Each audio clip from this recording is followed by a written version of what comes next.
Assalamualaikum adik-adik. Jom cuba jawab soalan berikut. Apa ialah balasan baik yang dijanjikan oleh Allah Subhanahu Wa Taala kepada hamba-Nya yang mentaati perintah dan meninggalkan larangannya? Alif, dosa. Ba, pahala. Jim, mizan. Dal, neraka.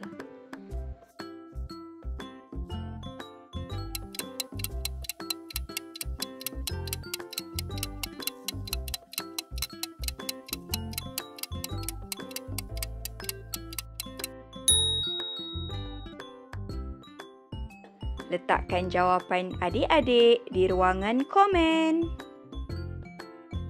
Jangan lupa like, komen, share dan subscribe untuk soalan seterusnya. Assalamualaikum.